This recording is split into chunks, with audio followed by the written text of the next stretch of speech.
Hey guys, today we are going to do another example of evaluating limits. This one require something we call rationalization.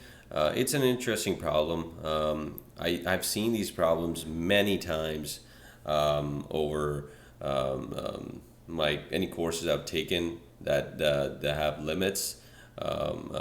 So it's one of those examples that show up. Maybe like the values will be a little bit different, but it does like as long as you know the rationalization, you should be fine with the rest of the process. So I'm just going to write down the question, which is x minus 4. Again, it's a rational function, and the limit we're taking is x is approaching to 4. So as you can see, if you were to plug in x equals to 4 right now, it will result in 4 minus 4 divided by 4 minus 2. So 0 over, I don't know why it has problems writing 0 and 8. But anyways, square root of 4 is 2. 2 minus 2 is 0. So now you can say that, hey, you have 0 on the top, and if you divide it by a 0, it should be equal to 0. But it's not right. It does not equal to 0. So this is a kind of limit that should give you like a hint that it's definitely going to be something else.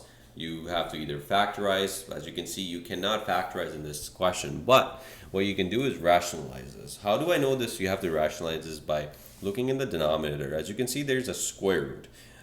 So that should be a little bit of hint for you that you have to do rationalization here. So the way rationalization works is, so we're going to write x approaching to 4, x minus 4 divided by square root of x minus 2. What we do is multiply and divide by whatever it is in the denominator. We're going to write it, but we'll just change the sign. If it's a negative, we'll change it into a positive. If it's a positive, we change it into a negative. So we divide and multiply by that.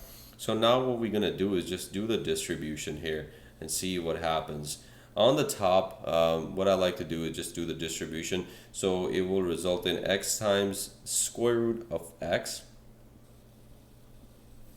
X times, so that would be 2x minus this times this minus 4 times 2. This would be negative 8 divided by in the denominator. So again, we'll just figure things out in the denominator as well. So that will be square root of x times square root of x will result in x.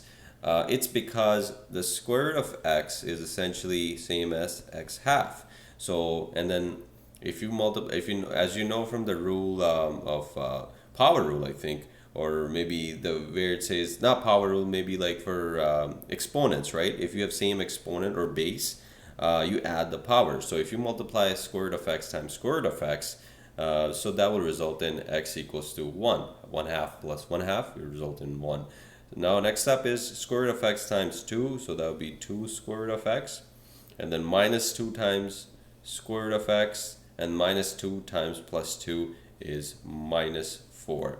So this cancels with this, so at least we're able to simplify the terms on the top.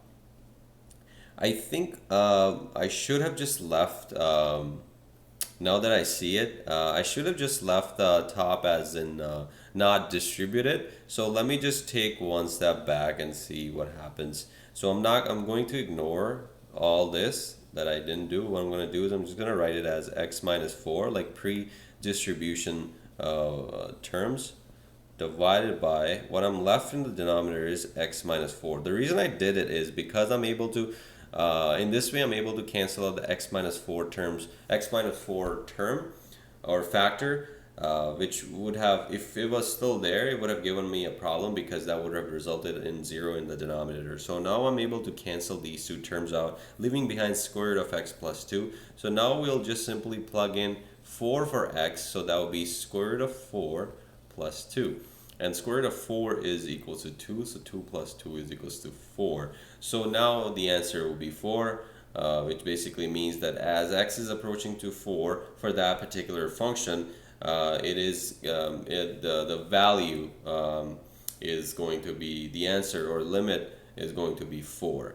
So again, if you have any questions or any doubts, if you have any more examples, that you would like me to go over, just leave that in the comment, and I will reply to those. If I get time, I'll definitely solve those and post videos for that. All right then, thank you.